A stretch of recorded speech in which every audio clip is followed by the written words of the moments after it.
everybody imagines their water breaking like a huge gush like it happens in the movies, but that's not actually how it happens most of the time. So how do you actually know if your water is broken, and what do you do next? Let's talk about it. Now, before we go over what to expect when your water breaks, let's go over some myths and correct them with facts. The first myth, babies run out of water. False. Babies do not run out of water as the body continues to make amniotic fluid throughout the rest of labor, so throw in a pad and don't be surprised to keep leaking. Another common myth I heard is babies can't breathe when the water breaks. Babies aren't fish, they don't breathe through their water. Thankfully, they breathe through their umbilical cord, and that will continue until they're born.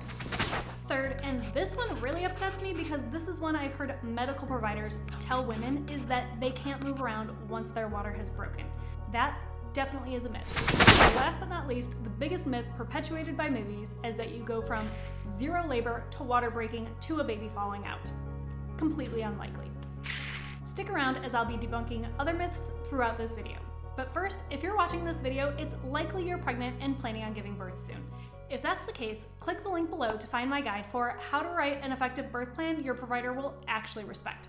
So what does it actually mean when we say the water has broken?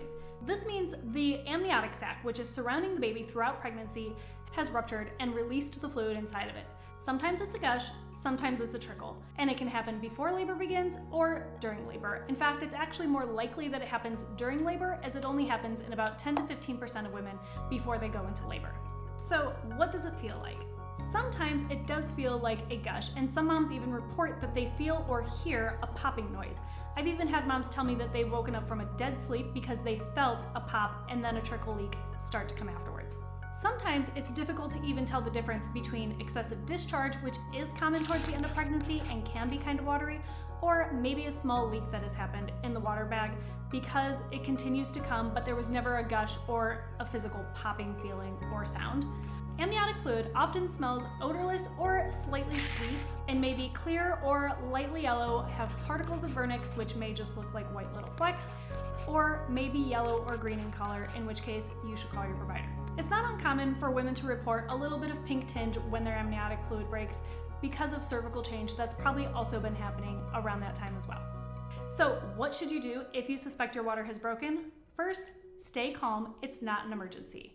Second, note the color and what time it happened. And third, check in with baby's movements and see if they're following its normal pattern. Once you've done all that, let your provider know. They may want you to come and be assessed right away, or maybe not, depending on what's going on. There are situations that should merit going to the hospital right away, and that is if you notice that the fluid is green or brownish in color. If the fluid is accompanied by a lot of blood, not just that kind of pinkish discharge I mentioned, if the baby's movements have decreased since your water has broken, or you feel something enter your vagina that does not feel like baby and is possibly a cord.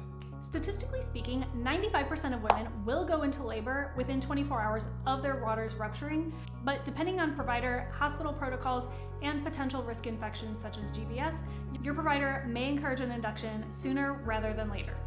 For more information and statistics, check out the link in the description for evidence-based birth about what to expect and risk of infection when water breaks before labor begins. If there's no indication or no obvious signs of risks, generally it's safe for labor to begin on its own. Most of the time when your water breaks, everything is completely normal, and knowing what to look for can keep you calm and collected rather than panicking. If you're looking for more help and support planning your birth, click the link below to find my guide for how to write the perfect birth plan.